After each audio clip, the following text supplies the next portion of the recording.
Sapa Indonesia Pagi kembali hadir untuk Anda Saudara bersama saya Nanda Aprilia. Sejumlah pemilik kafe belakangan dirundung kekhawatiran memutar lagu-lagu ciptaan musisi Indonesia di tempat usahanya.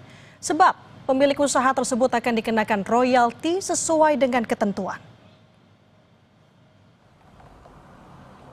Sejumlah pemilik kafe, restoran, mal, hingga tempat hiburan belakangan dirundung kekhawatiran memutar lagu-lagu ciptaan musisi Indonesia di tempat usahanya.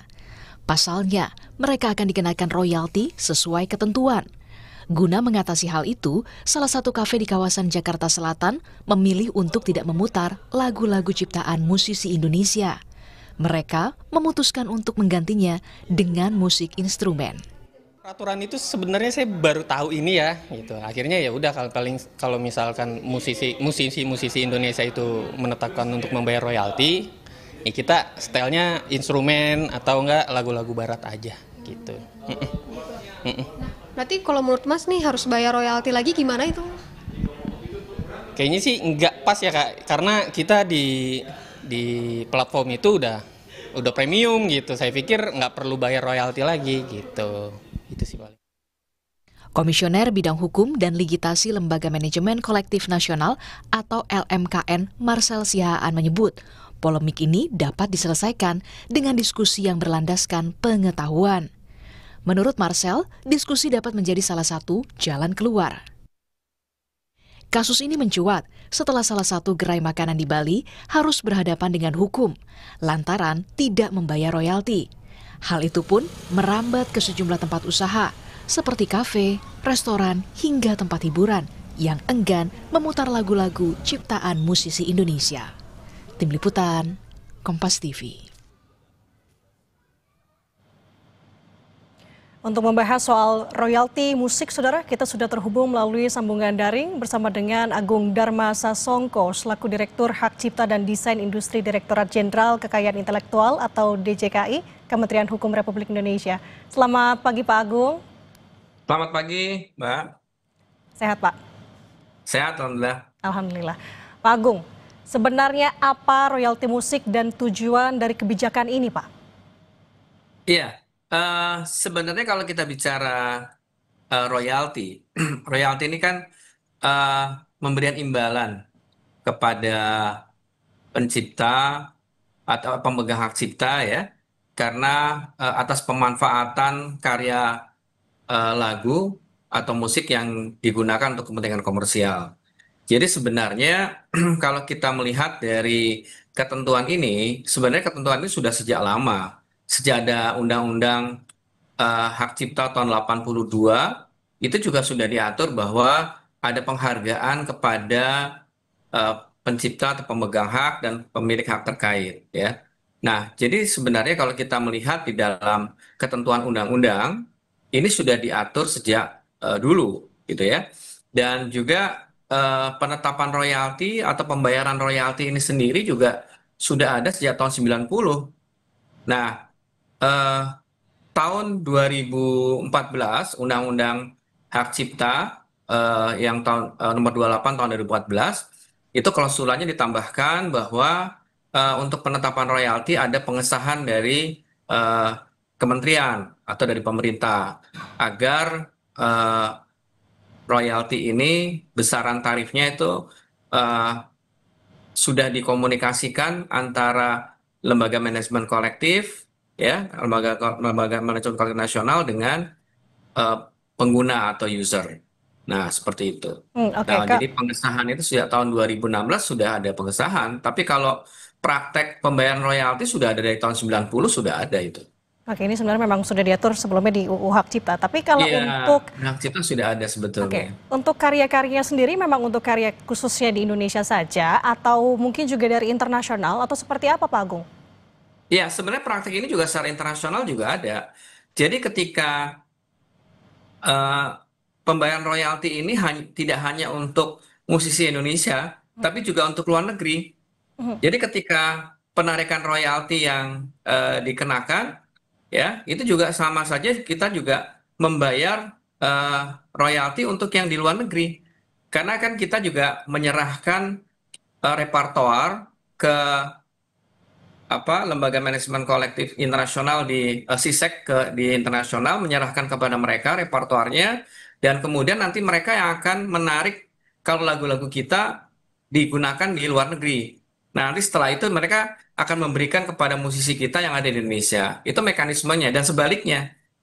Kita juga mendapat repertoar dari internasional untuk menarik yang lagu-lagu yang diputar di Indonesia, lagu-lagu asing yang di Indonesia. Jadi semua yang ditarik itu sebenarnya tidak hanya untuk lagu Indonesia saja, tapi lagu internasional juga ditarik gitu. Oke. Nah, sebenarnya ini sudah berlangsung lama hal seperti itu. Oke, kalau untuk besaran royaltinya sendiri ini diatur oleh siapa sebenarnya Pak Agung? Dan bagaimana untuk klasifikasinya? Jenis usahanya kita tahulah tidak hanya perusahaan waralaba besar saja, kita katakan juga ini menyasar untuk yang merintis, kita katakan seperti salah satunya mungkin UMKM, seperti apa Pak Agung? Iya, jadi sebenarnya gini, prinsip dasarnya adalah setiap eh,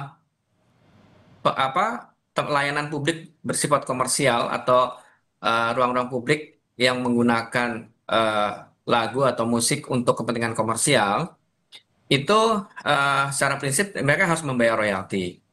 Nah, tetapi kalau kita lihat juga di dalam ketentuan undang-undang peraturan pemerintah nomor 56 tahun 2021 ya, itu ada klausula yang menyebutkan bahwa ada perbedaan tarif yang untuk UMKM atau usaha mikro menengah gitu ya. Dan juga itu didasarkan kepada hal-hal yang berkaitan dengan ruang lingkup tempat usahanya gitu ya. Terus kemudian eh, kemampuan usahanya bagaimana. Jadi artinya tetap akan ada keringanan-keringanan yang diberikan gitu ya. Nah, selama ini yang praktek saya pantau dari lembaga manajemen kolektif nasional yang melakukan penarikan royalti, itu ada perbedaan-perbedaan yang digunakan ya. Jadi kalau seperti contohnya di dalam keputusan Menteri tahun 2016 ini terkait dengan tarif royalti, di situ sudah ada banyak ketentuan-ketentuan yang eh, dalam kategori eh, layanan publik bersifat komersial, seperti kafe, restoran, gitu ya. Seperti kafe dan restoran itu kan eh, pembayaran royaltinya 120.000 per kursi per tahun, Mbak. Oke, 120.000 per kursi per tahun. Artinya sekarang kalau katakanlah dia punya di kursinya full itu kursi misalkan Pak. Berarti harus bayar ada 1.200.000 per sekitar tahun. ada 30 kursi umpamanya dia disediakan. Oke. Tapi yang rata-rata per hari cuma 6 kursi yang biasa 6 kursi yang orang datang gitu ya. Mhm. Nah, itu yang dihitung rata-rata itu adalah untuk UMKM seperti itu. Hmm.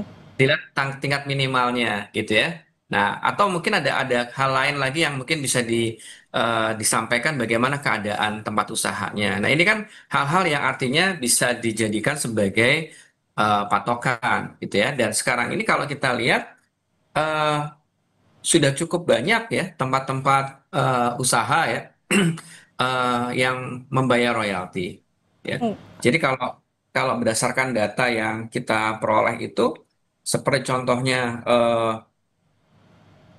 restoran itu sudah cukup banyak bahkan tahun 2024 itu sudah ada sekitar 219 restoran yang membayar royalti, terus kemudian tempat karaoke itu ada 744, Hmm. kemudian ada apa namanya mall pertokoan ada sekitar 532 yang membayar, ya ini seluruh Indonesia ya kategori Oke. seperti itu.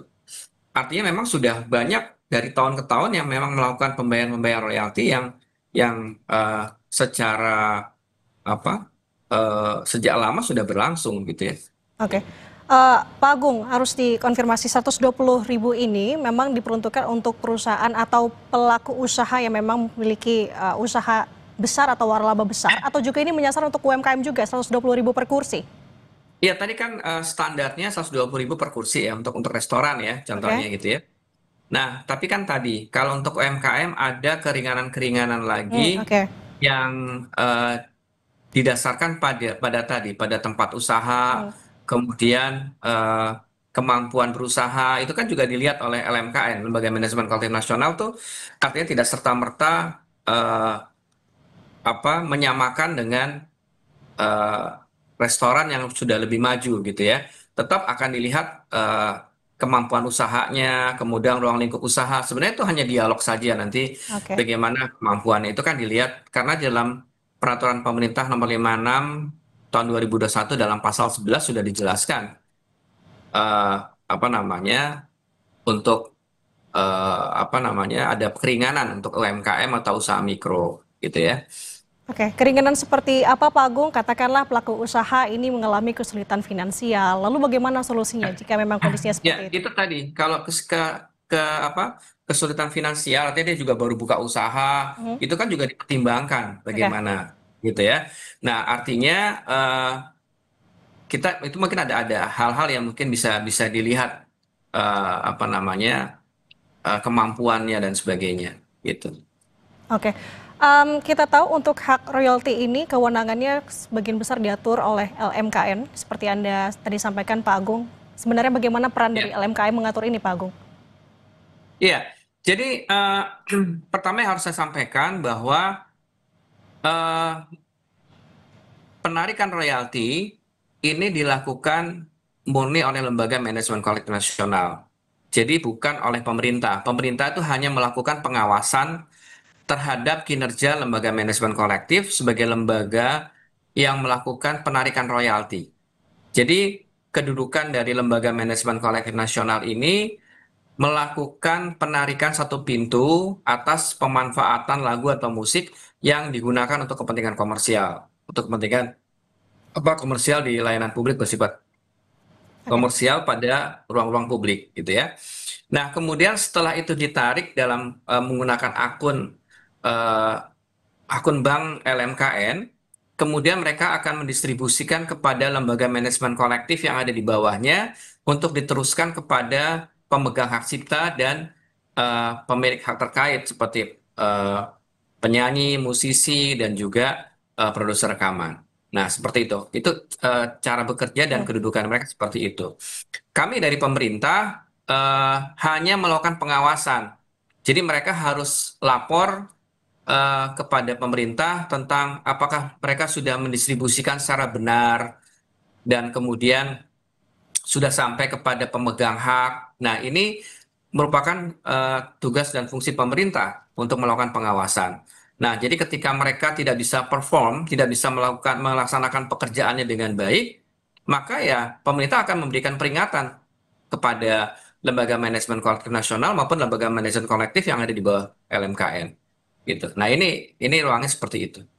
Jadi sama sekali pemerintah tidak menarik uang itu untuk masuk ke negara, tidak. Ini semua kepentingan pencipta atau pemegang hak cipta dan pemilik hak terkait. Hmm. Oke, Pak Agung, sebenarnya kan kalau kita melihat sikon saat ini ramainya akhir-akhir ini ya Pak Agung. Sebenarnya bagaimana Iya, pengawasan dari pihak Bapak sendiri? Apakah memang semua pencipta lagu ini sudah mendaftarkan hak ciptanya atau seperti apa sih Pak? iya, sebenarnya gini,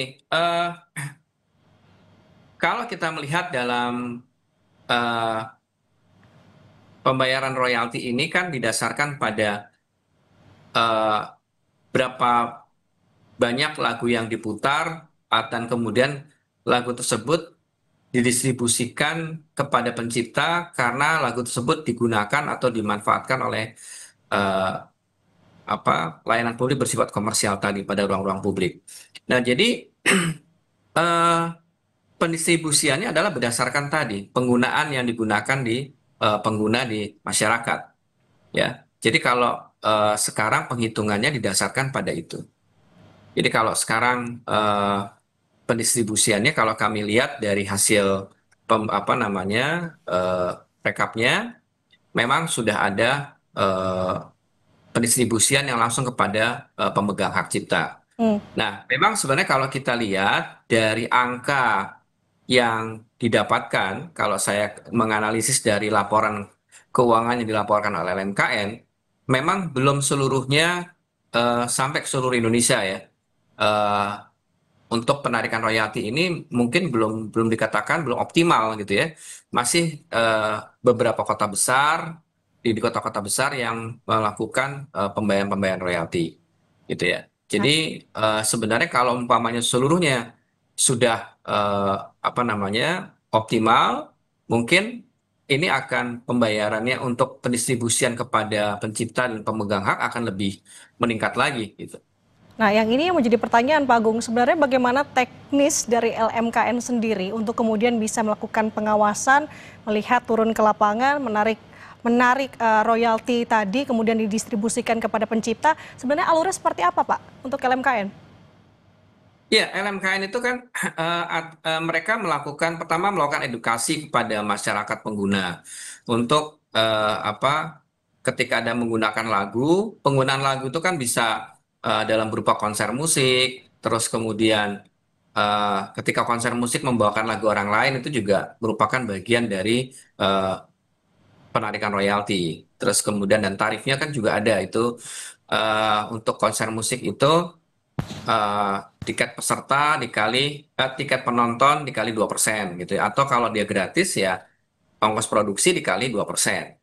Ya. Nah, itu royaltinya seperti itu. Jadi artinya memberikan edukasi kepada masyarakat tentang kewajiban bayar royalti. Jadi kemudian setelah itu mereka melakukan penarikan kepada user.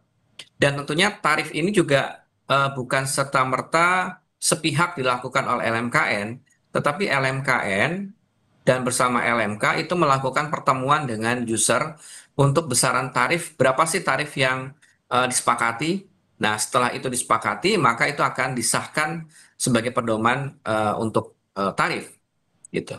Nah, Oke. ini yang dilakukan. Dan edukasi-edukasi itu dilakukan terus oleh LMKN, dan kemudian juga ada dialog-dialog yang intens antara LMKN dengan pengguna, gitu ya. Selama ini yang dilakukan seperti itu. Kalau hasil pantauan kami ya, dari pemerintah. Oke, dari pemerintah selaku pengawas sudah berapa data yang dikantongi Pak untuk pihak-pihak mana saja yang sudah patuh ataupun bahkan yang diberikan sanksi terkait dengan royalti musik ini?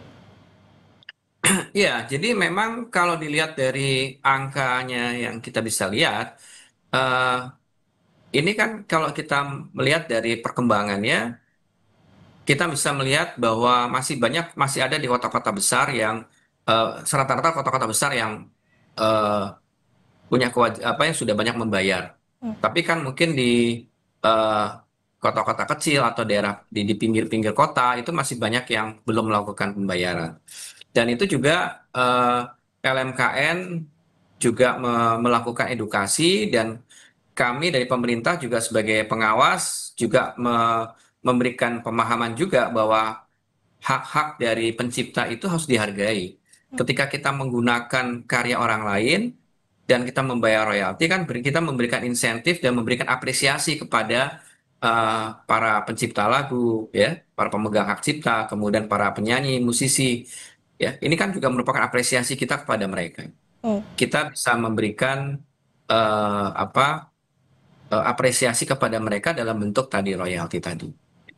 Oke, Pak Agung, sekali lagi sebagai penutup sebenarnya harapan dari adanya UU Hak Cipta ini, tentunya ini tidak ingin merugikan pencipta lagu dan juga tidak ingin merugikan pelaku usaha. Apa harapannya ke depan, Pak? Ya, sebenarnya begini, Mbak. Ini kalau kita lihat eh, pembayaran royalti ini sudah berlangsung lama, ya. Dan pembayaran royalti ini eh, murni adalah untuk kesejahteraan pencipta atau pemegang hak cipta. Ya, kita bisa melihat sering terdengar berita-berita seorang pencipta atau ahli warisnya di masa tuanya tidak mendapatkan Hmm, apa kondisi yang eh, kondisi yang sangat menguntungkan. memprihatinkan gitu Iya. ya. Dan artinya sebenarnya bahwa dia seorang legend gitu kan. Nah, kalau kita rajin membayar royalti, itu kan sama aja kita memberikan apresiasi kepada mereka untuk kesejahteraan mereka. Nah, ini harus kita pahami bahwa kemudian juga pembayaran royalti oleh eh, pengguna, ya, ini juga dalam rangka untuk memberikan apresiasi untuk kesejahteraan dari pemegang hak cipta seperti pencipta, musisi dan sebagainya. Nah, jadi kalau bicara apakah ini sampai, ya, LMKN, Lembaga Manajemen Keuangan Nasional, sudah memberikan informasi yang seluas-luasnya dan kami juga sudah sampaikan ke mereka untuk tetap lebih terbuka lagi kepada masyarakat sehingga informasi ini bisa dibuka oleh masyarakat bahwa memang benar ini sudah sampai kepada pemegang hak gitu ya. Nah, jadi sebenarnya kalau karena tadi penetapan tarif adalah berdasarkan kesepakatan antara lembaga manajemen kolektif nasional dengan pengguna, kalau user keberatan dengan nilai tarif tadi, ini bisa dikomunikasikan. Oke. Bisa dikomunikasikan. Karena memang tadi di dalam undang-undang sendiri dalam pasal 89 ayat 3 juga sudah disebutkan bahwa ada kelaziman yang berlaku di masyarakat. Oke. Jadi artinya bisa dikomunikasikan bahwa mereka usulannya berapa. Nah, itu silahkan mereka bicarakan dengan hal itu. Oke. Oke, baik Pak Agung, kita sudah mencatat poin yang Anda sampaikan. Sosialisasi keterbukaan dari LMKN terkait dengan hal ini menjadi garis penting. Terima kasih atas waktunya bersama dengan kami di Sapa Indonesia Pagi, Pak Agung Darmasa Songko.